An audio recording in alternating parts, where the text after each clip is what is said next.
Oui, et j'ai eu l'idée très originale de tourner cette vidéo dans la chambre de ma fille.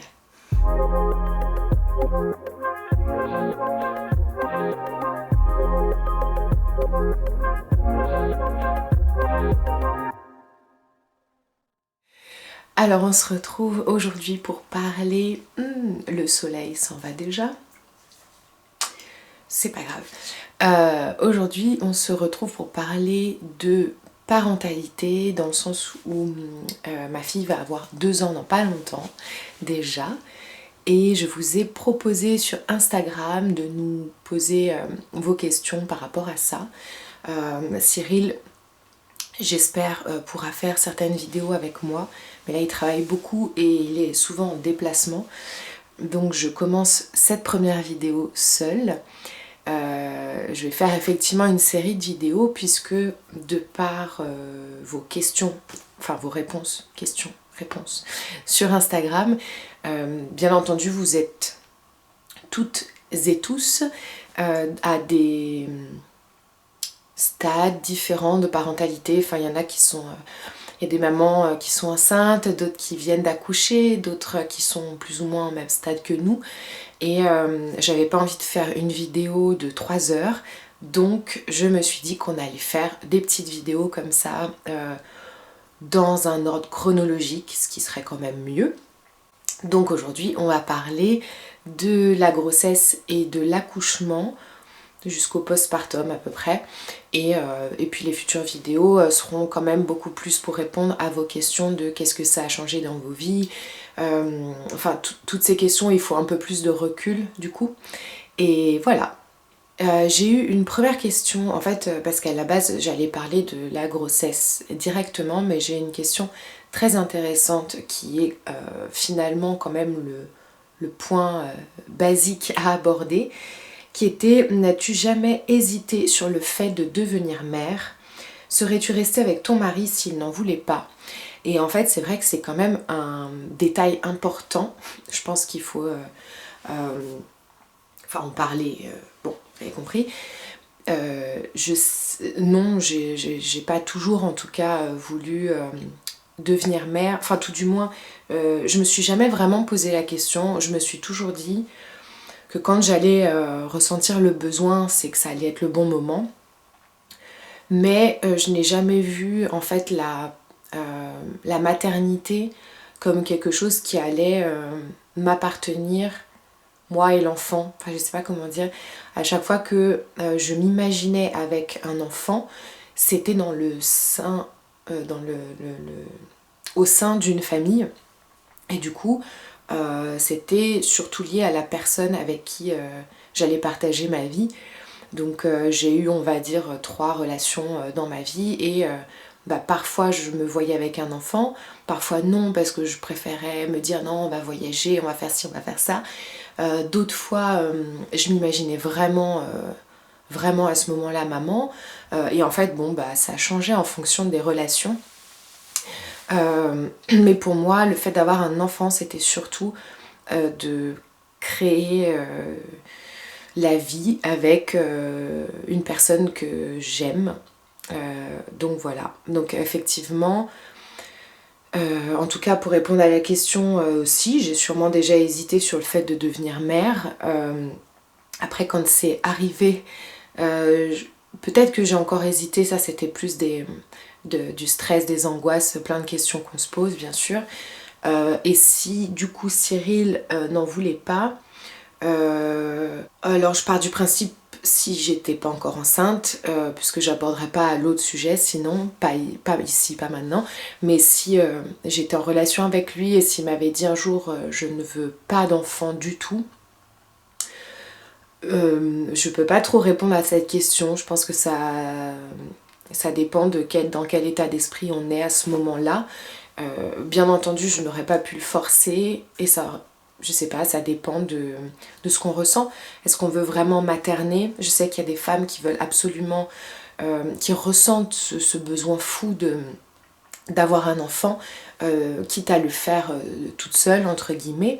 Donc moi c'est pas vraiment ce que j'ai ressenti, encore une fois c'était vraiment lié à la personne avec qui j'étais.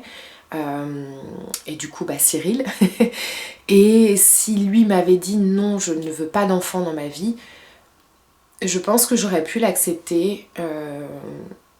Je pense que j'aurais pu l'accepter et je répondrais du coup à ta dernière question qui était: penses-tu qu'une vie sans enfant peut être une vie faite de joie? Oui, je pense sincèrement que oui. Je veux dire, on peut pas... Enfin déjà, faite de joie, c'est quand même très très subjectif. Chacun a sa façon de voir les choses. Mais je pense qu'on peut être très très heureux avec quelqu'un qui partage notre vie et avec un enfant ou plusieurs, comme on peut être très heureux avec quelqu'un et sans enfant, comme on peut être très heureux célibataire toute sa vie. Je pense que c'est vraiment lié à ce que nous on ressent au plus profond de nous, ce qui nous rend chacun heureux. On peut pas juger, je pense, les décisions des autres, et il faut s'écouter soi-même de toute façon, et je pense qu'il faut pas avoir peur d'être jugé pour n'importe quelle décision qu'on prend. Quelqu'un qui veut rester célibataire ou quelqu'un qui ne veut pas d'enfant dans sa vie, ça lui appartient. Si c'est ce qu'il pense, ce qu'il ou elle pense être le mieux, eh bien c'est que c'est ce qu'il faut. Mais bon, je fais cette vidéo quand même parce que du coup on a eu un enfant, donc je vais revenir, je vais regrouper un petit peu toutes les questions que j'ai eues par rapport à la grossesse, etc. Parce qu'on m'a demandé beaucoup de choses, donc je vais juste vous raconter le plus brièvement possible tout ça, et je pense que ça répondra aux questions. On m'a demandé si on avait mis du temps avant d'avoir un enfant. Je pense que c'est des préoccupations qui reviennent souvent quand on décide finalement d'enfanter. Donc on a mis un peu moins d'1 an, mais quand même. Et en fait, ça a fonctionné du moment qu'on a déménagé. Donc je pense qu'il n'y a pas de hasard, mais notre vie parisienne était, je pense, un peu trop stressante. On avait un mode de vie complètement différent. Et je pense qu'on avait besoin de bouger de là pour se sentir mieux. Enfin bon, en tout cas, voilà, hasard ou pas, en tout cas au bout de il y a un peu moins d'1 an, ça a fonctionné quand on a déménagé. J'ai eu la chance d'avoir une grossesse vraiment très bien, enfin, tout s'est très bien passé. J'ai pas eu vraiment de symptômes très dérangeants. Voilà, j'étais pas immunisée contre la toxoplasmose, donc je devais faire mes tests tous les mois. J'ai dû faire attention effectivement à ce que je mangeais, surtout que j'ai une grosse partie de ma grossesse pendant le printemps, été, enfin en tout cas je mangeais beaucoup de fruits et légumes crus, donc je devais vraiment faire attention à la toxo. Voilà, j'ai eu des grosses fringales de légumes verts surtout, donc tant mieux. D'ailleurs en parlant de ça, parce qu'on m'a demandé le poids aussi, donc je crois que j'ai pris plus de 15 kilos. Franchement, je crois que je me suis arrêtée à 15 kilos, après j'ai plus trop regardé parce que c'était les 2 derniers mois. D'ailleurs je crois que c'est là où on prend le plus. D'ailleurs j'avais acheté un livre de grossesse, une sorte de grosse encyclopédie que j'ai offert à une amie qui est enceinte, enfin qui a accouché d'ailleurs. Et c'était une grosse, très très grosse encyclopédie où en fait tout était mis presque par semaine ou par mois. Ce que votre corps est en train de créer par rapport à ce petit fœtus, etc. Je trouvais ça super intéressant parce que juste je trouvais ça fou de me dire que le corps est si bien fait, que la nature est si bien faite, savoir que là on fait rien et on est en train de créer la vie, c'est vraiment dingue. Et j'avais vraiment besoin souvent d'aller voir dans ce livre où j'en étais, qu'est-ce qui est en train de se créer. J'ai pris beaucoup de plaisir pendant ma grossesse à regarder un petit peu tout ça et également à regarder ce type de vidéos sur YouTube et des replays, etc. sur le sujet. Je regardais beaucoup La Maison des Maternelles à l'époque. En fait, je pense que ça me rassurait un petit peu de survoler beaucoup de sujets de la grossesse et de l'accouchement. Et j'incitais, tant que je pouvais, Cyril à regarder avec moi certains replays parce que je trouvais ça important que le papa se rende compte, comme moi, de ce qui pouvait se passer aussi bien pendant la grossesse que pendant l'accouchement. Le but c'était pas de se faire peur, mais c'est juste que je pense que c'est important de savoir voilà, quels événements il peut se passer. Et avec Cyril, on avait regardé beaucoup, je me souviens plus du nom de cette émission, Baby Boom, non, je sais plus, où il y a beaucoup d'accouchements. Alors je dis pas que c'était pas toujours une émission très gaie, mais justement, moi j'avais pas envie de fermer les yeux et de ne pas savoir ce qui pouvait se passer. Donc j'ai vu beaucoup de choses et en fait ça m'a surtout rassurée de me dire ok, je sais que ça existe, je sais que ça peut se passer comme ça. Du coup c'était ma façon à moi de moins appréhender les choses. J'ai beaucoup appris au niveau aussi de la césarienne qui pouvait éventuellement arriver, des outils qu'on pouvait utiliser, de l'épisiotomie, etc. Donc ça m'a beaucoup aidé. À côté de ça, on faisait également les cours les cours de préparation à l'accouchement. Cyril les a presque tous fait avec moi. C'est des cours de sophrologie où là c'était aussi le moment de poser nos questions si on en avait. C'était très intéressant d'un point de vue de respiration, de se reconnecter à son corps et de travailler éventuellement des positions autres que celles allongées pour accoucher. Donc ça c'est pareil, au moins on a pu en parler avec Cyril. D'ailleurs à la base, moi je voulais faire de l'aptonomie parce que j'avais entendu parler que ça impliquait encore plus le papa, puisque le papa peut vraiment apprendre à communiquer, on va dire, avec le fœtus en mettant les mains et on voit donc le fœtus qui répond, qui donne des coups, etc. C'est pas que ça l'aptonomie bien sûr, il y a beaucoup de choses que je trouvais très intéressantes, mais là où on habitait c'était pas possible, donc la sophrologie c'était très bien. Ce que j'ai le plus appris pendant ma grossesse c'était le lâcher prise. J'ai eu beaucoup de phases où j'ai stressé parce que je ne sentais plus le bébé bouger. Enfin, c'était quand même plus tard. Quand on sent voilà, le bébé bouger, etc. Il y avait des moments où je ne la sentais plus. Et du coup, je stressais beaucoup. On me disait, oui, maman, mange sucré, ou mets-toi sur le côté gauche, tu vas sentir à un moment donné un coup, etc. Moi, ça marchait pas du tout. Et donc, j'ai eu des phases comme ça de stress parce que je me disais qu'il y avait un problème. J'ai jamais vraiment stressé à un très haut point parce que justement j'ai appris le lâcher prise et c'est là où ça a pris tout son sens en fait, le lâcher prise. C'était vraiment le fait de me dire que je ne pouvais pas tout contrôler et que je ne pouvais pas contrôler ce qui se passait dans mon utérus et qu'il fallait que je fasse confiance tout simplement. J'étais quand même suivie mensuellement. Je pense qu'on a quand même... on ressent beaucoup de choses, donc il faut s'écouter. Si on ressent à un moment donné qu'il y a quelque chose qui ne va pas, il faut absolument pas hésiter d'aller à l'hôpital ou d'appeler son gynécologue ou sa sage-femme. Mais voilà, le lâcher prise, ça a été le mot d'ordre de ma grossesse et je pense que c'était... quelque part une façon de me préparer au lâcher prise que j'allais devoir faire par la suite. Et je dirais également c'est le moment où j'ai appris vraiment à faire attention à mon corps au niveau des produits, etc. J'en ai parlé sur la vidéo des produits avec la mention Slow Cosmétique. C'est vraiment à ce moment-là que je me suis intéressée à tout ça, même si j'utilisais déjà des produits naturels avant.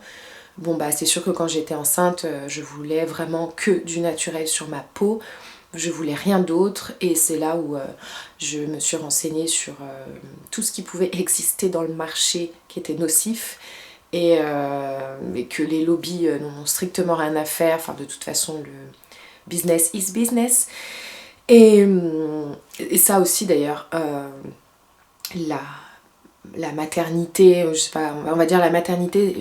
ça m'a dégoûtée de me rendre compte à quel point c'était un business de voir tout ce qu'on nous vendait pour tout et n'importe quoi. En fait, je trouve ça dingue de se dire qu'il y a des marques, il y a des grosses marques ou des gros lobbies qui savent que quand on va devenir parent, on est vulnérable et on veut le mieux pour nos enfants, pour nos futurs enfants. Et juste le fait de nous mettre quelque chose devant la figure et de dire ça c'est le mieux pour ton enfant, et forcément on a ce message de si tu veux être un bon parent il faut l'acheter. Et je trouve ça dingue parce que ça marche très très bien. Ils ont un système de marketing de malade. Et avec Cyril, dès le début, on s'est soutenu pour ne pas tomber là-dedans. Parce que mes parents, ma famille aussi voulaient qu'on communique une liste de naissance, etc. Du coup, on a effectivement demandé des livres, des bodys, des choses comme ça. Un parc également. Alors le parc, on ne savait pas si on allait le prendre ou non. Finalement, moyennant quoi, notre petite y est allée tard, et une fois qu'elle y est allée, c'était vraiment moi d'un point de vue de sécurité, si je devais aller aux toilettes ou faire à manger, je la mettais dans le parc. Mais en fait, ça n'a jamais été un bébé qui explorait la maison. En fait, il y a beaucoup de choses qu'on nous vend. Ça, c'est un conseil. S'il y a un conseil que je peux donner, c'est d'attendre. Je sais que c'est un peu galère parce que quand on est enceinte ou quand même on est le papa, on a envie de bien préparer la venue de son enfant. On veut que tout soit là, que tout soit prêt. Et en fait, moi, je pense qu'il faut vraiment attendre que le bébé soit là pour apprendre à le connaître et voir ce dont il a besoin ou non. Il y a des parents qui vont acheter des lits cododo alors que le bébé est complètement apte à dormir dans sa chambre. Bon, après il y a question d'allaitement aussi, mais il y en a qui vont acheter des poussettes ou bien à contrario des écharpes de portage, mais le bébé, pour l'un ou l'autre, ça va pas lui plaire. Donc je pense que c'est bien d'attendre que le bébé soit là, qu'il ait quelques semaines, et lui faire essayer tout simplement certaines choses quand c'est possible, bien sûr. Donc tout ça pour dire que nous, on a acheté au mieux qu'on pouvait en seconde main. Donc la poussette, le siège auto, le lit, la chaise haute, parce qu'en fait on avait trouvé une chaise haute qui pouvait donc vous avez la chaise haute qui pouvait se mettre vraiment comme un transat pour en fait avec nous vraiment pour les premières semaines. On la mettait dans le salon avec nous là-dedans, où elle était un petit peu allongée, mais pas trop parce qu'en fait elle avait des reflux internes. Bon, ça c'est un autre sujet. En tout cas, on a vraiment essayé de faire au plus simple au niveau des objets de puériculture, et au niveau des affaires, on a pas mal récupéré de chez les cousines, etc. Et en brocante aussi d'ailleurs, parce que je suis en train de penser que quand elle est née début décembre, d'ailleurs on est sorti de la maternité avec un manteau qu'on avait acheté en brocante à 1 € et qui était très très bien. Alors forcément on m'a également posé énormément de questions par rapport aux couches, à savoir qu'est-ce qu'on utilisait, etc. Ça a été une très grosse star pour nous, donc je n'ai pas de solution à vous apporter. J'avais regardé énormément de comparaisons. Je suis allée sur les sites de 60 millions de consommateurs, sur c'était quoi, j'avais noté ah oui, sur UFC que choisir. J'avais regardé beaucoup justement d'émissions des maternelles, la maison des maternelles aussi. Je vous remettrai le lien de la vidéo si j'y pense. Et en fait, voilà, il y avait ce côté de couche lavable, ce côté de couche écolo, avec voilà un peu moins de cochonneries dedans pour le bébé et pour la planète. Les couches lambda. Nous, on est allé sur des couches bio. En fait, on a fait un mélange. Franchement, ça dépendait de là où on était. On n'a jamais fait d'abonnement en ligne. Bon, ça nous appartient, mais on n'avait pas envie de dépendre en fait des livraisons. On voulait vraiment être à même de pouvoir aller acheter des couches si on en avait besoin. Du coup, en fonction de là où on était, de là où on allait, on comparait, on reconnaissait les noms, on savait qu'est-ce qui était le mieux, etc. Donc voilà, je sais qu'il y a eu Tidou, Love and Green. Je sais qu'on a testé Mot d'enfant aussi. Voilà, après couche lavable, je voulais tenter l'expérience et j'étais ultra motivée.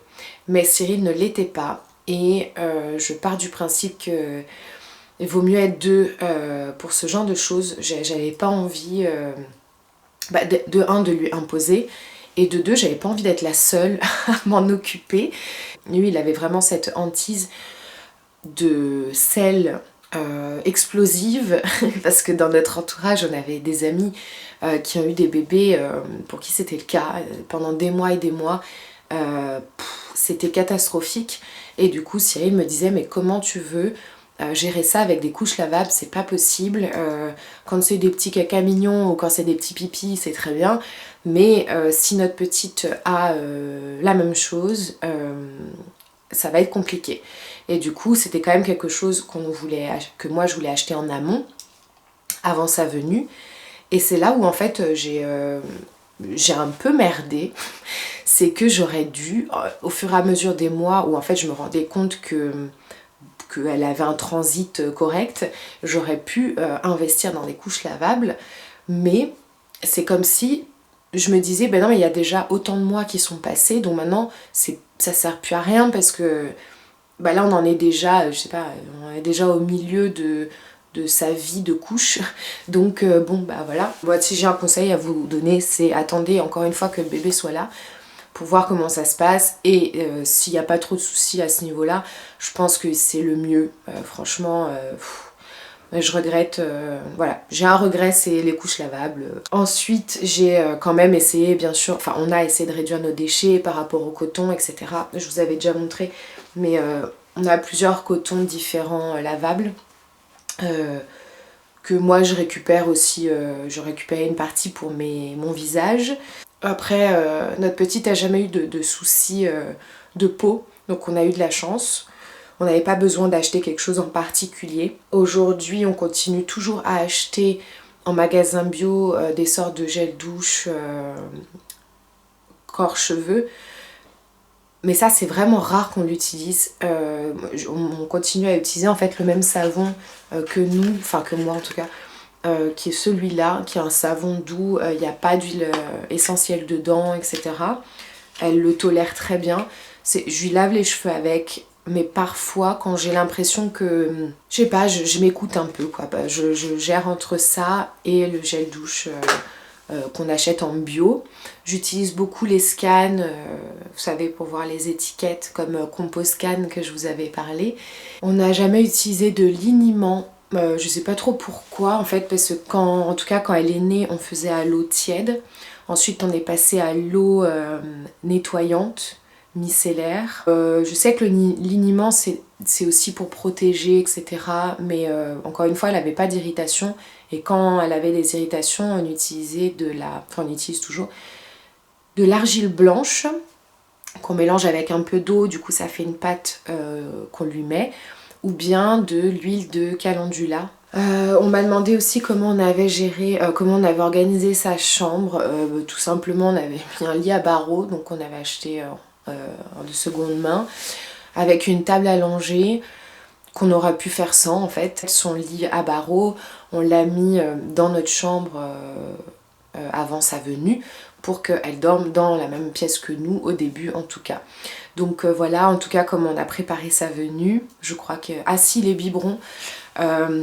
Du coup moi je voulais allaiter et je me suis juste dit je ne sais pas comment ça va se passer, donc on achète quand même un ou deux biberons au cas où. Voilà. Après on a acheté tout le nécessaire que vous connaissez, le mouche bébé, les trucs comme ça. Le sac pour la maternité, je m'étais fait toute une montagne, j'avais regardé mais tellement de vidéos sur le sujet, j'étais très bien organisée, par contre il m'a rien manqué. Alors cette vidéo va être vraiment très longue, On va passer rapidement à l'accouchement. Donc j'ai eu une fissure, une micro-fissure de la poche des os. Donc j'avais un petit doute, c'était pas vraiment évident hein, à comprendre si c'était ça ou pas. Donc on est allé à l'hôpital, c'était bien ça, donc ils nous ont gardés et ils nous ont dit bah écoutez, si votre corps ne commence pas le travail et du coup à faire des contractions d'ici 24 heures, on devra vous déclencher parce que sinon ça peut s'infecter, etc.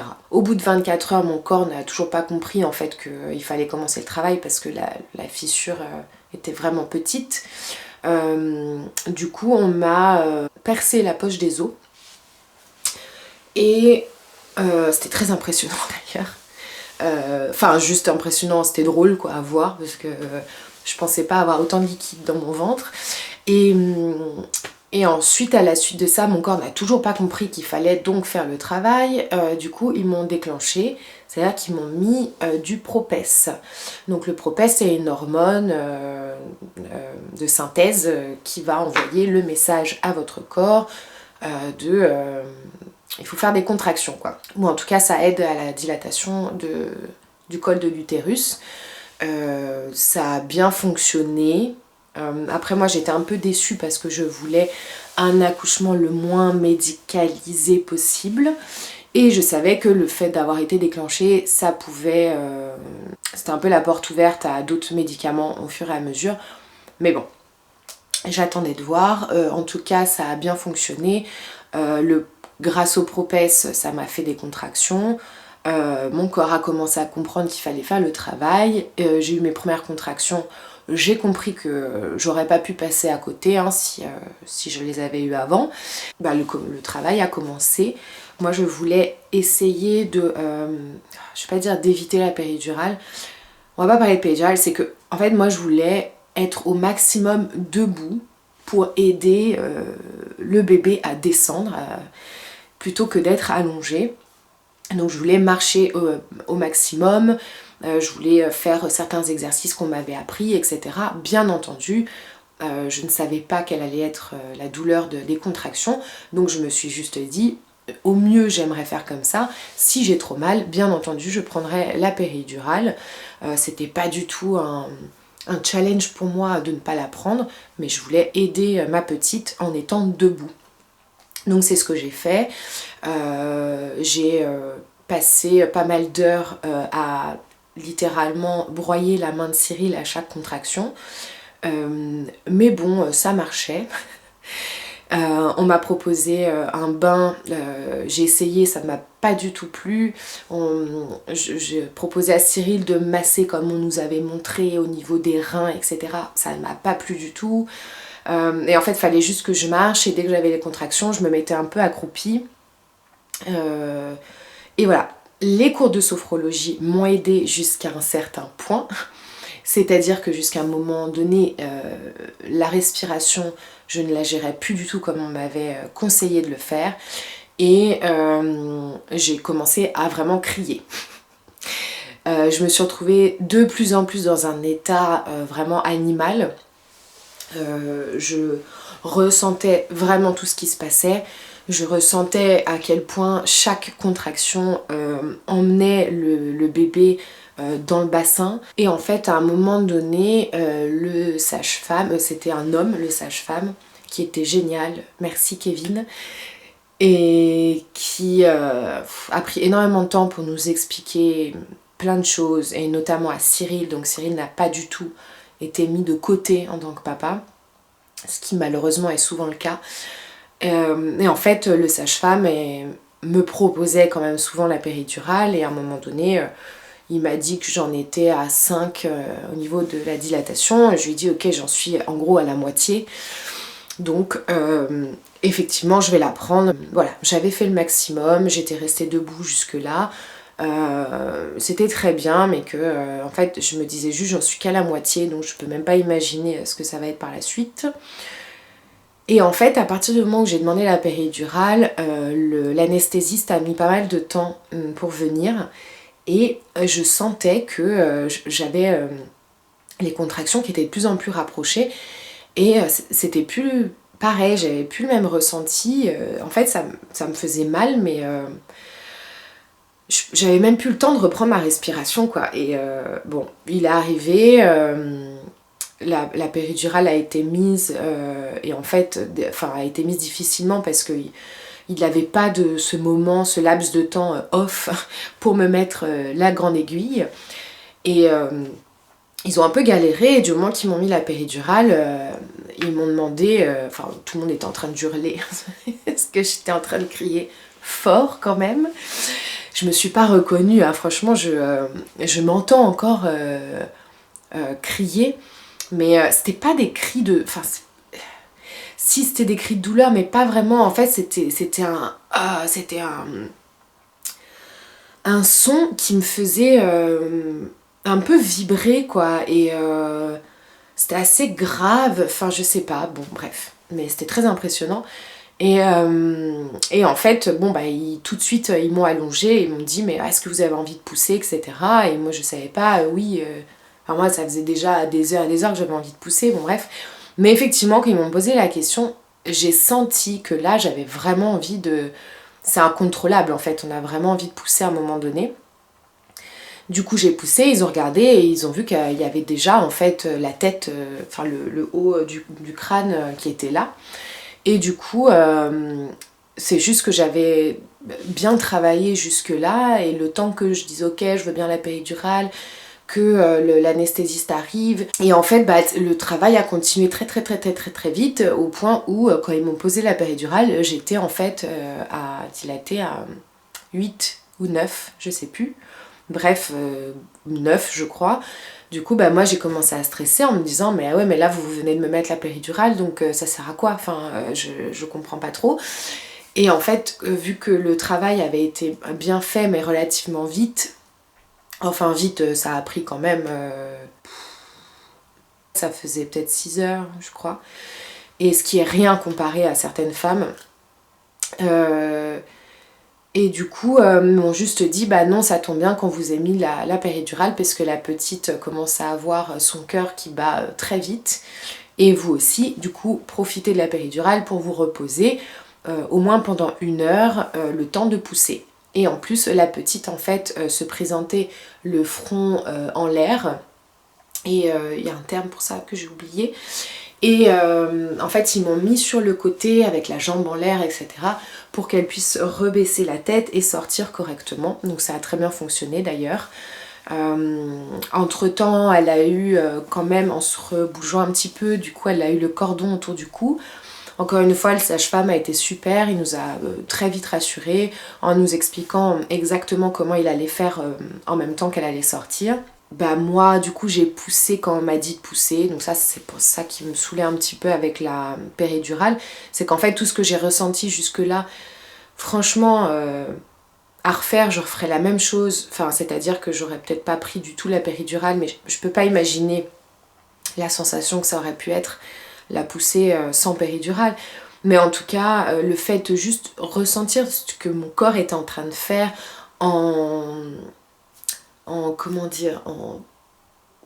équipe avec ma petite, puisque c'est pareil, le bébé sait comment se positionner en fonction des contractions, mais tout est tellement bien fait, c'est ouf. Et bref, donc on m'a dit qu'on poussait parce que je ressentais plus les contractions, donc en plus on doit vous remettre de l'ocytocine pour continuer à faire les contractions, parce que du coup la péridurale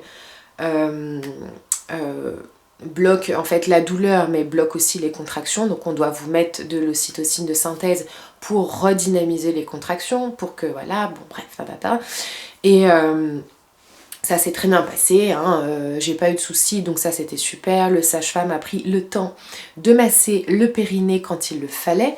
Je sais qu'il n'y a pas tout le monde qui le fait, je sais que ça dépend aussi bien sûr de comment se présente le bébé. Parfois on n'a pas le temps parce qu'il faut aller vite malheureusement. Donc voilà, j'ai pas eu d'épisiotomie, j'ai pas eu de déchirure, j'ai eu juste 2 ou 3 points qui sont partis relativement vite les semaines qui ont suivi. La petite est sortie, ça s'est très bien passé, j'ai fait du pot à pot avec elle, juste le temps dans la même pièce qu'il l'apaise, avec Cyril qui fasse les premiers réflexes pendant ce moment-là, moi j'ai expulsé le placenta. Je rigole parce qu'en fait, c'est des choses qu'on connaît pas, quoi. Enfin, avant d'être enceinte, avant d'accoucher, on apprend tellement de choses sur notre corps, c'est dingue. Enfin bon, bref. Ils m'ont redonné, j'ai refait le pot à pot, c'était génial. Voilà, je peux pas expliquer le ressenti que c'était une fois qu'elle était là. La seule chose que moi j'ai pas ressenti, c'est qu'à chaque fois j'entends ah, quand je l'ai vue, c'était une évidence, etc. Moi j'ai pas du tout ressenti ça quand j'ai vu mon petit bébé sur moi. Pour moi c'était un inconnu, une inconnue, un petit être humain inconnu. Même si je l'avais porté pendant 9 mois, enfin je ne la connaissais pas, quoi. Il fallait vraiment qu'on apprenne à se connaître, etc. Donc c'était pas une évidence pour moi tout de suite, quoi. À la maternité ça s'est très bien passé. J'ai eu 2-3 phases un petit peu de stress, bien sûr.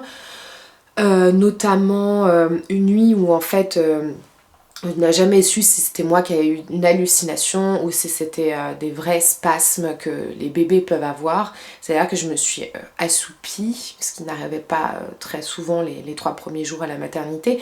Je me suis assoupie en ouvrant les yeux, j'ai vu mon bébé trembler dans son petit berceau. Donc j'ai hurlé et Cyril a dormi avec nous à la maternité pendant les 3 jours. J'ai hurlé, etc. Et le temps qu'il se réveille, elle le faisait plus. Du coup, ils m'ont dit qu'effectivement, ça pouvait être la fatigue et des hallucinations ou bien des spasmes parce qu'un bébé, ça lui fait quand même des chocs de température et ça peut arriver qu'un bébé puisse avoir des spasmes mais que ça s'arrête. Mais voilà, ça arrive mais il faut le savoir parce que ça peut faire peur. Et du coup, l'allaitement, je l'ai allaité dès le début, enfin du coup c'était du colostrum, c'était pas du lait. Ça s'est très bien passé le premier jour, j'ai envie de dire, et puis dès le deuxième jour, elle tétait énormément, enfin j'avais pas eu encore ma montée de lait, mais donc c'était le colostrum. Je l'avais tout le temps au sein et elle tétait très fort, enfin comme n'importe quel bébé je pense, mais ça m'a fait très vite des crevasses, j'ai saigné, j'étais très irritée jusqu'au point où à chaque fois qu'elle se réveillait, j'ai commencé à pleurer parce que j'avais une grosse angoisse de cette douleur qui allait revenir. Je savais que j'allais avoir ma montée de lait peu de temps après et du coup je me disais faut que je tienne, etc. Et en fait j'étais en pleurs tout le temps, du coup je pense que ça s'est passé aussi avec la chute des hormones où j'étais dans un état second et j'ai été, je pense, très mal entourée pour ça malheureusement. Les sages-femmes étaient très gentilles, hein, mais je pense que j'ai été très mal entourée pour l'allaitement. Du coup, on m'a dit qu'il valait mieux pas que j'allaite parce que j'allais en gros redonner mon stress en fait au bébé. Et que du coup c'était pas le but, voilà. J'étais très triste, en plus après baby blues et tout, je me suis direct sentie comme une mauvaise mère, etc.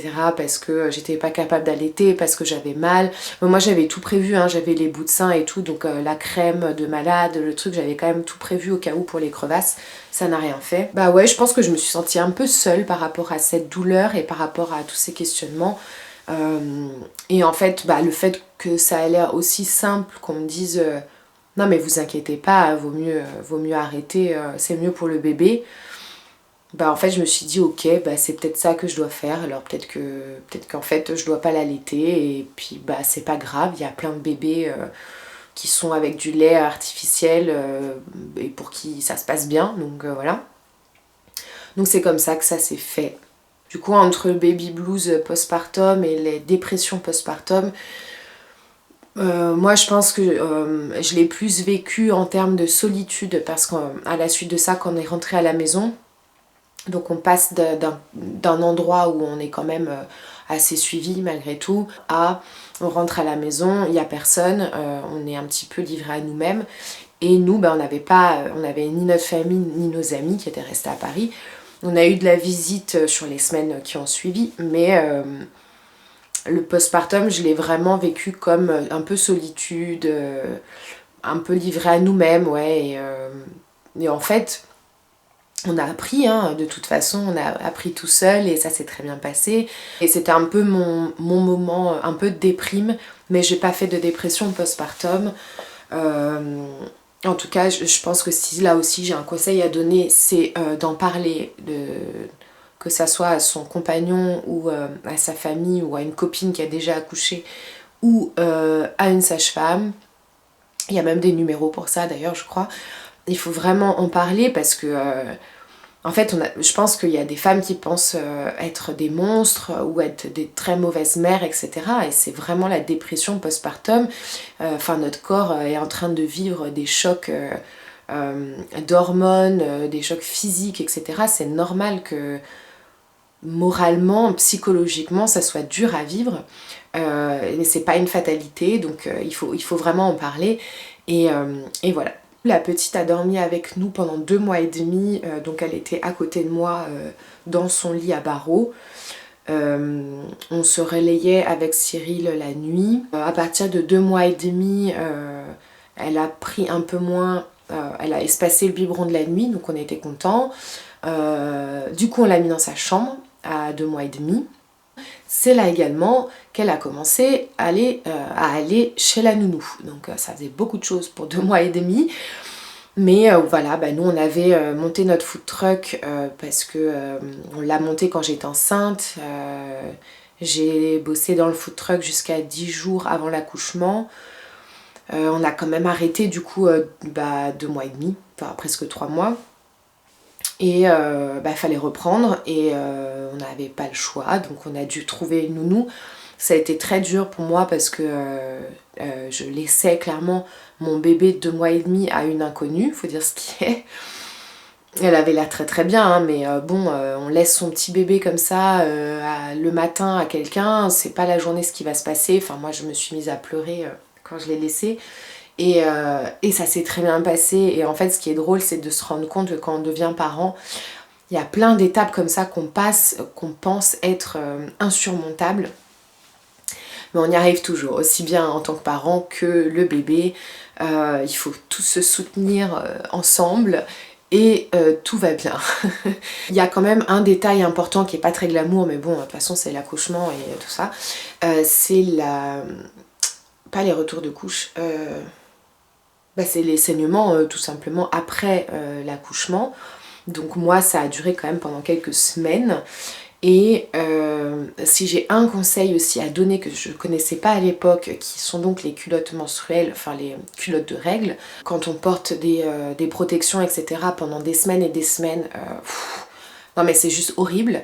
Et du coup maintenant, enfin il y a de très très très bonnes culottes de règles qui se font maintenant. Moi j'utilise les Fempo depuis quelques mois. D'ailleurs j'en ai toujours pas parlé, mais j'en parlerai. C'est génial.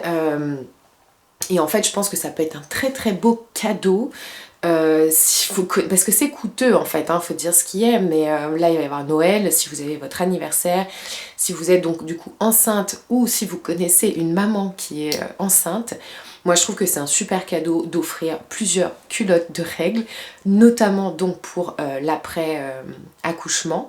Et du coup c'est un cadeau qui va suivre ensuite pour les règles de toute façon. Donc ça peut durer des années, des années. Ça a une durée de vie d'une culotte normale, donc ça peut vous durer 6-7 ans. Et je pense que la sensation est complètement différente. Alors déjà qu'après l'accouchement, faut que le corps se remette de tout ça. Donc je trouve que des culottes de règles comme elles se font maintenant, c'est beaucoup plus agréable que de se mettre des protections pendant des semaines et des semaines. Et voilà, on est beaucoup moins irrité. Et il faut profiter de cette avancée-là. Oui, on a ressenti beaucoup de fatigue, oui, on a ressenti beaucoup d'angoisse. Moi, je pense qu'on m'a souvent posé la question de comment gérer tout ça les premiers temps.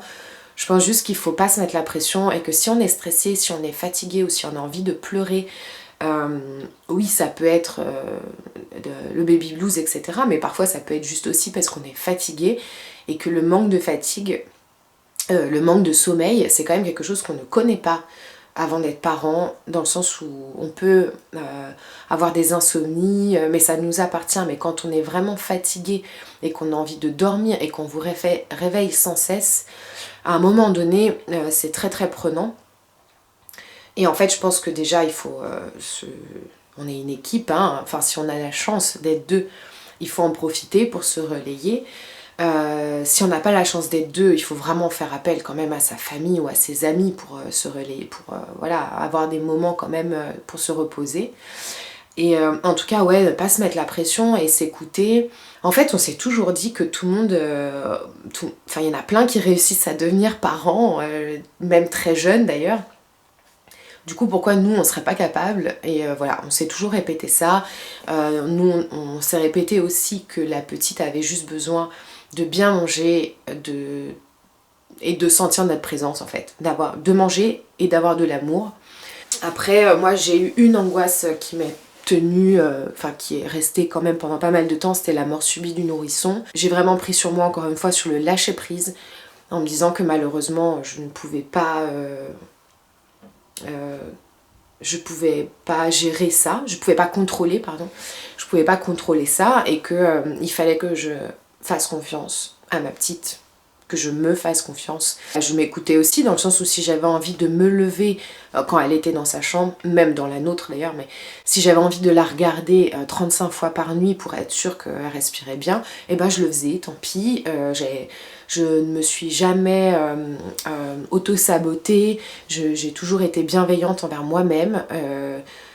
Voilà, on apprend tous les jours, on apprend comme on peut. Bon, en tout cas, dans tout ça, Cyril l'a quand même bien vécu, l'accouchement, enfin la grossesse et l'accouchement. Désolée si cette vidéo a été longue. Je pense que les prochaines, je ferai un petit peu plus court. Pourtant, j'avais pris des notes, hein, mais franchement, après, quand on commence à parler du sujet, j'ai quand même fait attention, j'ai répondu aux questions que j'avais reçues. Je crois que j'ai tout dit. Oui, non, mais on va s'arrêter là de toute façon, parce que sinon, voilà. Vous comprenez pourquoi je préfère le faire en plusieurs fois. Et écoutez, je vous fais de gros bisous. Je vous dis à très vite pour d'autres vidéos. Et si vous avez d'autres questions pour tout ce qui sera finalement vraiment la première année, enfin les 2 premières années, de ce qu'on a ressenti, de tous les changements, etc. J'ai déjà pas mal de questions qu'on m'a posées, mais si vous voulez en reposer d'autres en commentaire, n'hésitez pas. Et puis voilà, je vous fais gros bisous et prenez soin de vous.